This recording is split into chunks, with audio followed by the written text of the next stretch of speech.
Hi friends, இன்றைக்கி வந்து எதை பற்றி பார்க்க போகிறோன்னா, நம்ம பைனாப்பிள் ஜூஸ் தான் பற்றி பேச போகிறோம். பைனாப்பிள் ஜூஸ் வந்து அது வந்து ஒரு மருந்துன்னு சொல்கிறாங்க, அது ஒரு டானிக்னு சொல்கிறாங்க.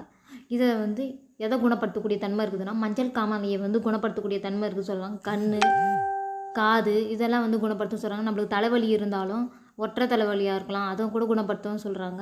நம்மளுக்கு கொலஸ்ட்ரால் அளவையும் கம்மிப்படுத்தும்னு சொல்கிறாங்க. நம்மளோட இதயத்தையும் ஆரோக்கியப்படுத்தும்னு சொல்கிறாங்க.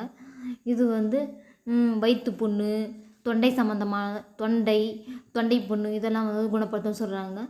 இதில் வந்து என்ன இருக்குதுன்னா, வைட்டமின் சி, ஏ இருக்குதுன்னு சொல்கிறாங்க. இது வந்து என்ன இருக்குதுன்னா, ஆன்டி ஆக்சிடென்ட் இருக்குது சொல்கிறாங்க.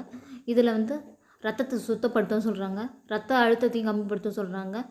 இதில் அவ்வளோ சத்துக்கள் நிறைந்தது சொல்கிறாங்க. அவ்வளோ ஆரோக்கியமான ஒரு மருந்து. இது ஜூஸாக நம்ம போட்டு குடிக்கலாம், ரொம்ப ஹெல்த்தியானது. இதை வந்து நல்லா சக்கரை போட்டு நல்லா அரைச்சிட்டு கொஞ்சமாக லெமன் ஜூஸை பிழிஞ்சு ஒரு 2 ஐஸ் க்யூப் போட்டு குடிங்க, டேஸ்ட்டு சூப்பராக இருக்கும்.